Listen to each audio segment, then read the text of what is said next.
वो 10 बज गए, नाश्ता बना या नहीं? बन गया मम्मी जी, बस मैं लेकर आ ही रही थी। बहू जल्दी जल्दी प्लेट में नाश्ता निकाल रही थी कि इतने में डोरबेल बज जाती है। अरे देख तो कौन आ गया सुबह सुबह।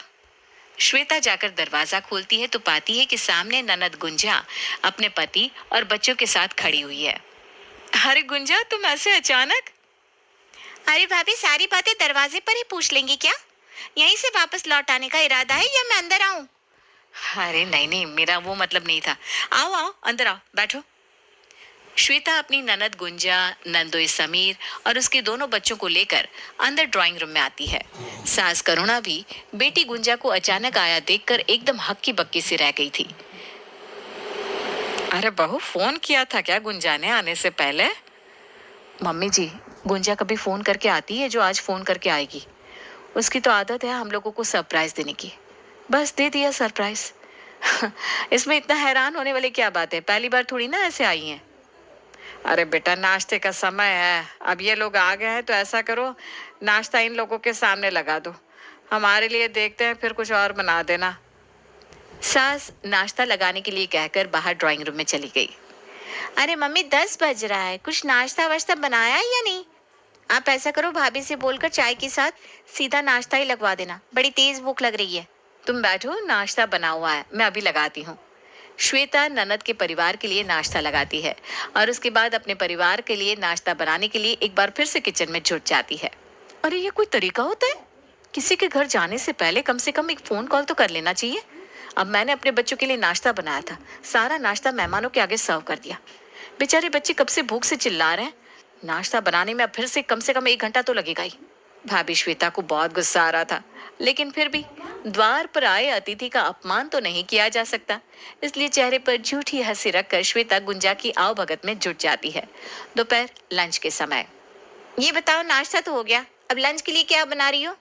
अभी तो काम खत्म करके बैठी हूँ, देखती हूँ। अरे भाभी, आप भी थक गई हो, सुबह से काम में लगी हुई हो ना। अंश और वंश सुबह से जिद भी कर रहे हैं कि नानी के घर जाकर स्पेशल पिज्जा खाएंगे। आप ऐसा करो, सबके लिए पिज्जा ऑर्डर कर दो, लंच भी नहीं बनाना पड़ेगा और आपको थोड़ा आराम भी मिल जाएगा। देखो, थकान जैसी कोई बात नहीं है। अब घर में 4 लोग हैं तो उनके लिए खाना तो बनाना ही है। कोई दिक्कत नहीं है, मैं लंच बना दूंगी। अरे नहीं भाभी, मैंने कहा ना पिज्जा खाने का मन है, आप पिज्जा ऑर्डर कर दो। बस मम्मी पिज्जा नहीं खाती है तो मम्मी के लिए कुछ हल्का फुल्का सा बना देना। इतने सारे लोगों के लिए पिज्जा ऑर्डर करने में कम से कम 2,000 का खर्चा आ जाएगा। ऊपर से मैं किचन में जुटकर माँ जी के लिए खाना भी बनाऊं। मम्मी, आपने फिर से पिज्जा ऑर्डर कर दिया?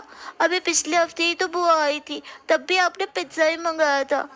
मुझे इतना पिज्जा पसंद नहीं है, मैं नहीं खाने वाली पिज्जा, आप मेरे लिए कुछ और ऑर्डर करो। अरे बेटा, अब बुआ को पसंद है तो खा लो ना सबके साथ, ऐसे नखरे नहीं करते ना। मेरी रानी बिटिया है, सबके साथ पिज्जा खा लेगी। नहीं तो मैं दादी के लिए रोटी सब्जी बना रही हूँ, तुम वो खा लेना। नहीं मम्मी, ये गलत बात है। अंश और वंश को हमेशा उनकी पसंद की चीज मिल जाती है, लेकिन मेरे लिए आप कभी मेरी पसंद की चीज ऑर्डर नहीं करती। मुझे तो आज मंचूरियन फ्राइड राइस खाना है, आप मेरे लिए वही मंगा दो। अरे ऐसे सबके लिए अलग अलग चीज ऑर्डर करूंगी तो पता है कितना बिल आएगा। थोड़ा समझदारी से काम लेते हैं बेटा, जिद नहीं करते। और तुम बड़ी हो ना। हाँ मम्मा, जब हमारे लिए कुछ खरीदना होता है तो आपको सारा बजट याद आ जाता है। बुआ के लिए और अंश वंश के लिए तो आप कभी कोई चीज लाने के लिए मना नहीं करती, तुरंत उनके कहते ही सब कुछ हाजिर हो जाता है। ठीक है, मंगा लो उनके लिए पिज्जा, मुझे कुछ नहीं खाना, कमरे में जा रही हूँ अपने। स्वीटी गुस्से में अपने कमरे में चली गई थी। अब आप बताइए, मैं करूँ तो क्या करूँ? अरे महीने का बजट हाथ से निकला जा रहा है, जेब में ढेला नहीं बचता महीने के आखिर तक। हर महीने ये क्रेडिट कार्ड से सामान खरीद कर काम चलाते हैं। समझ में नहीं आता कैसे सब संभालूं। ऊपर से आजकल के बच्चे माँ बाप की परेशानी समझना ही नहीं चाहते। मैं समझ रही हूँ बेटा, और स्वीटी की बात भी तो गलत नहीं है। हर 5वें दिन बाहर से खाना आएगा तो महीने का बजट तो बिगड़ेगा ही ना। और बाहर से खाना आ ही रहा है तो सबकी पसंद का आना चाहिए। कोई जरूरी तो नहीं कि हमेशा स्वीटी अंश और वंश की पसंद का ही खाना खाए। उसकी अपनी भी तो कुछ पसंद हो सकती है। मैं समझती हूँ मम्मी जी, ऐसा नहीं है कि मुझे सारी बातें समझ में नहीं आती, लेकिन मैं भी करूँ तो क्या करूँ, आप बताइए। अभी तो तू खाना ऑर्डर कर दे, स्वीटी को मैं समझा देती हूँ, लेकिन कुछ ना कुछ तो करना ही पड़ेगा। इस तरह से तो काम नहीं चलेगा। रात के खाने के बाद। अरे भैया, आप आ गए ऑफिस से? देखिए, हम तो पूरे दिन से आपके इंतजार में बैठे थे कि कब आप आएंगे और आपसे दो चार बातें होंगी। अरे जीजा जी क्या करे, नौकरी भी तो करनी पड़ती है ना। आप लोग बैठिए, मैं अभी फ्रेश होकर आता हूँ, फिर बातें होंगी। हेमंत थोड़ी देर में फ्रेश होकर अपनी जीजा और माँ के पास आकर बैठता है। भैया देखो, आज ना हम स्पेशल आपसे सलाह लेने के लिए आए हैं। आपको तो कंप्यूटर वगैरह की अच्छी खासी नॉलेज है, और हम ठहरे देसी गल्ले पर बैठने वाले व्यापारी आदमी। हमें ना ये गैजेट वैजेट समझ में नहीं आते, इसलिए सोचा कि हेमंत भैया से ही सलाह ले लेते हैं। हाँ हाँ, बताइए ना, क्या खरीदना है आपको? भैया, वो बच्चे काफी दिनों से जिद कर रहे हैं कि एक टैबलेट खरीद लेते हैं। आप जरा देखकर बताइए कौन सा टैबलेट बढ़िया है। जीजा के कहने पर हेमंत ऑनलाइन कई सारे टैबलेट देखने लगता है। ये देखिए, ये सैमसंग का टैबलेट मुझे बढ़िया नजर आ रहा है, इसे ले लीजिए। और इसमें ना 10% की छूट भी है। अगर आप अपने डेबिट कार्ड से ऑर्डर करेंगे ना तो आपको थोड़ा सस्ता भी पड़ जाएगा। अरे भैया, हम तो लाला लोग हैं, हमारे पास कहाँ डेबिट क्रेडिट कार्ड होता है। आप ऐसा करो, अपने कार्ड से ऑर्डर कर दो, पैसा तो हम आपको दे ही देंगे। समीर की बात सुनकर हेमंत चुपचाप अपने क्रेडिट कार्ड से एक टैबलेट ऑर्डर कर देता है। 2 दिन तक मायके में जमकर मौज करने के बाद गुंजा अपने परिवार के साथ वापस लौट गई थी। दे दिए क्या जीजा जी ने टैबलेट के पैसे? भूल जाओ, समझ लो टैबलेट हमने गुंजा को गिफ्ट कर दिया। आज तक उन्होंने कभी कोई पैसा लौटाया है जो वो अब लौटाएंगे? कोई मतलब नहीं है। मैं सब समझता हूँ उनकी चाल। वो यहाँ आए इसलिए थे ताकि मुझसे 30,000 का टैबलेट ले सके। अरे तो आपके पास कौन से पैसे थे? आप मना नहीं कर सकते थे। अरे तुम जानती हो ना, जो उन्हें चाहिए होता है वो लेकर ही रहते हैं। टैबलेट लिए बिना वो यहाँ से हिलने वाले नहीं थे, वरना बाजार में सामान की कोई कमी नहीं है, वो जाकर खुद भी खरीद सकते हैं। लेकिन उन्होंने यहाँ आकर जानबूझकर मुझे बातों में फंसाया ताकि मैं अपने कार्ड से ऑर्डर करके उन्हें सामान दिला दूं। देखिए, मुझे गलत मत समझिएगा, लेकिन हमारे पास बहुत पैसा होता ना तो कोई बात नहीं थी। लेकिन आपकी एक अकेली सैलरी में हम भी तो किसी तरह बस अपना घर चला रहे हैं। अपने बच्चों की इच्छाओं का गला घोटकर 4 पैसे बुरे वक्त के लिए जमा करते हैं, और आपकी बहन और जीजा आकर 1 मिनट में हमारी सारी बचत को लेकर उठ जाते हैं। आखिर ये सब कब तक चलता रहेगा? अरे मैं क्या करूं श्वेता, या यूं समझ लो कि मैं भी एक तरह से मजबूर हूँ। बहन को कुछ भी कहने का मतलब है माँ को नाराज करना। अगर गुंजा को या समीर को मैं किसी भी बात के लिए टोकूं तो जाहिर सी बात है कि वो सीधा नमक मिर्च लगाकर माँ को बताएंगे, और फिर यहाँ पर आना जाना उनका बंद हो जाएगा। रिश्तों में जब तक बर्दाश्त करते रहो तब तक सब सही रहता है, लेकिन जहां गलत का विरोध कर दो रिश्ते बिखर जाते हैं।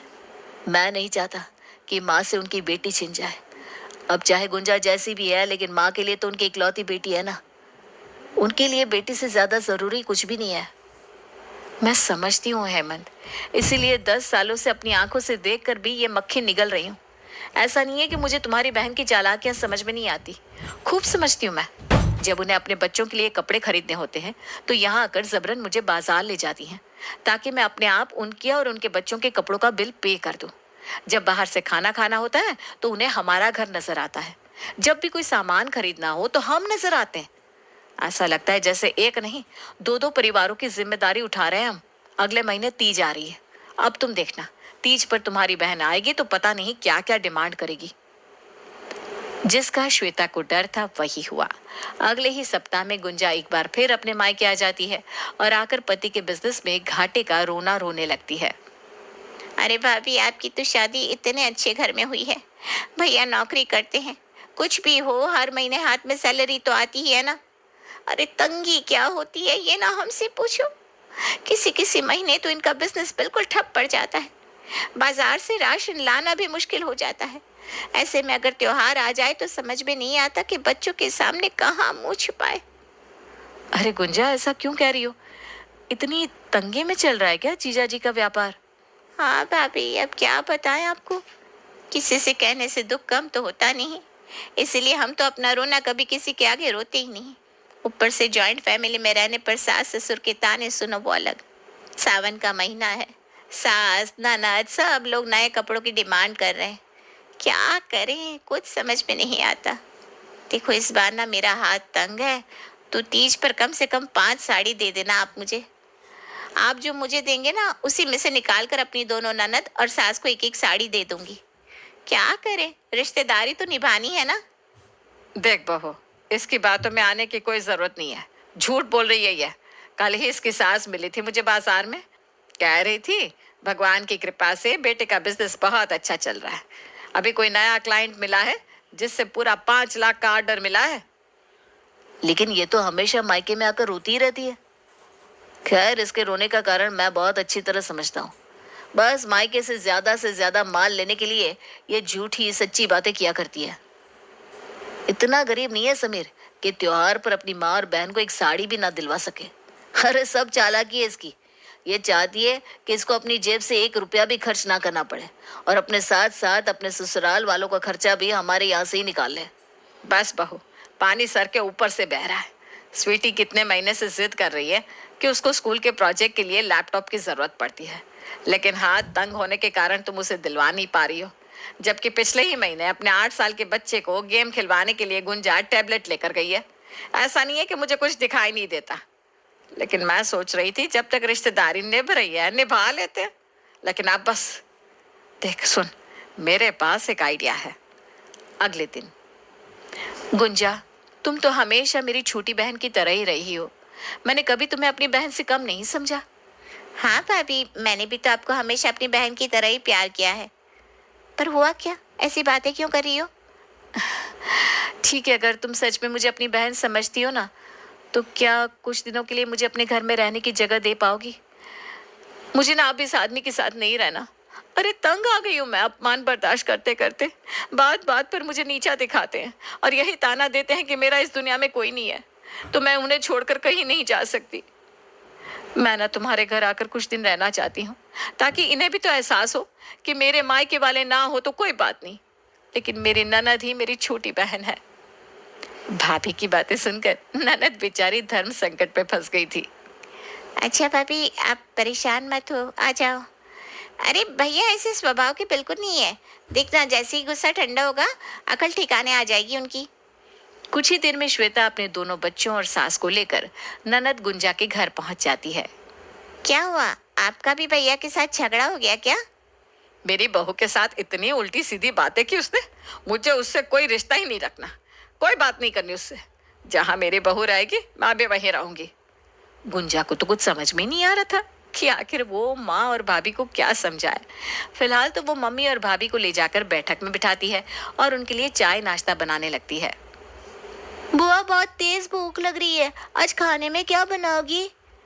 बेटा, शाम के समय हम लोग दाल चावल बनाते हैं, वही बना दूंगी। नहीं नहीं बुआ, मुझे दाल चावल नहीं खाना। आप मेरे लिए रेस्टोरेंट से मंचूरियन और फ्राइड राइस मंगवा दो, मुझे बहुत पसंद है। मंगवाओगे ना? हैं? अच्छा ठीक है, मंगवा देती हूँ। बुआ, इसको खाने दो फ्राइड राइस, मुझे पसंद नहीं है। मेरे लिए आप फ्रेंच फ्राइज और एक ठंडी सी कोक मंगवा देना। अरे दीदी, बच्चों के लिए बाहर से खाना आ रहा है तो आप किचन में जाकर क्यों परेशान होगी? ऐसा करो ना, सबके लिए बाहर से ही मंगा लो। वैसे भी आप लोगों को पिज्जा पसंद है ना, चलो आज पिज्जा पार्टी ही कर लेते हैं। वैसे भी कितने दिन से बाहर का खाना नहीं खाया।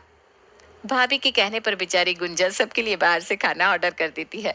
अगले दिन, मम्मी, टीचर ने लास्ट वार्निंग दी है, अगर अभी भी मैंने लैपटॉप खरीद कर प्रेजेंटेशन नहीं बनाई तो मुझे ग्रुप से बाहर कर देंगी। आप लोग मुझे क्यों नहीं दिलाते एक लैपटॉप? बेटा, तुम्हारे पापा तो अब हमारे साथ रहते नहीं और तुम्हारी मम्मी कमाती नहीं। बताओ इतना पैसा कहाँ से लाऊं मैं? फूफा जी प्लीज, आप मुझे लैपटॉप दिला दो ना। पापा को तो मेरी कोई चिंता ही नहीं, लेकिन मुझे पता है आप बहुत प्यार करते हो मुझसे। आप मेरे स्कूल में इस तरह से इंसल्ट नहीं होने दोगे। आप दिला दोगे ना मुझे लैपटॉप? और आपको पता है, जरूरी नहीं होता एक बार में पैसा देना, आप ईएमआई पर भी ले सकते हो। प्लीज फूफा जी। ठीक कह रही है बच्ची, अब दिलवा दो ना लैपटॉप। वैसे भी 2-4 हजार आपके लिए कौन सी बड़ी बात है, थोड़ा थोड़ा करके चुकाते रहना।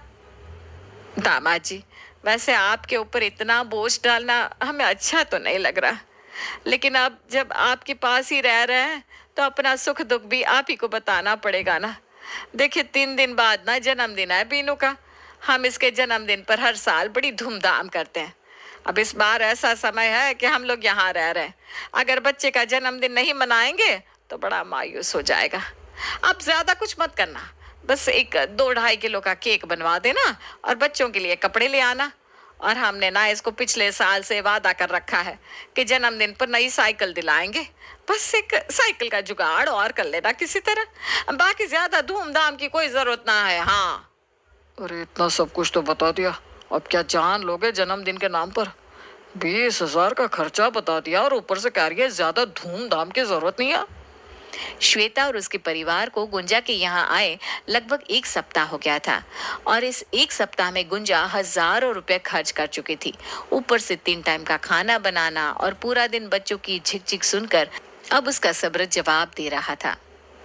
अरे मम्मी, आप यहाँ आकर बैठ गई हो। समझदारी दिखाकर भैया भाभी में सुलह नहीं करा सकती थी क्या आप? अब आप ही सोचो, हमारे यहाँ पर कोई मिल विल तो चल नहीं रही। अरे इतना खर्चा हो रहा है, कैसे अफोर्ड कर पाऊंगी मैं? और देखो, मैं ना आपको साफ साफ बता रही हूँ, अब मैं ज्यादा दिन आप लोगों का खर्चा नहीं उठा पाऊंगी। आप भैया से बोलकर उनकी सुलह करवाओ और उन्हें कहो कि भाभी को लेकर जाए यहाँ से। अरे बेटा, ऐसे कैसे कह दूं कि श्वेता को लेकर जाए यहाँ से? अरे भैया, अधिकार से आए अपनी बेटी के घर, ऐसे भी क्या जल्दी है हमें यहाँ से भागने की? अरे माँ, आपको समझ में नहीं आ रहा क्या? मैंने बोला ना, हमारी कोई मिल विल नहीं चल रही है। इतना खर्चा कहाँ से कर पाएंगे हम लोग? क्यों बेटा, बस 7 दिन में ही अकल ठिकाने आ गई?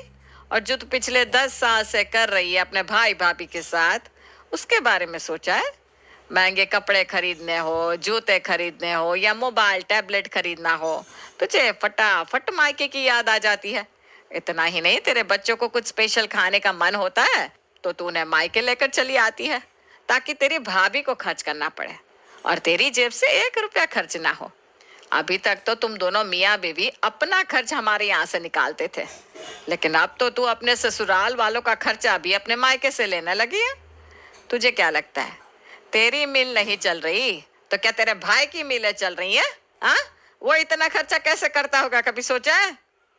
माँ की बात सुनकर गुंजा की आंखों पर पड़ा बेशर्मी का पर्दा हट जाता है और उसे अपनी गलती समझ में आ जाती है और इस तरह वो वादा करती है कि अब वो मायके में आकर कभी अनाप शनाप डिमांड नहीं करेगी।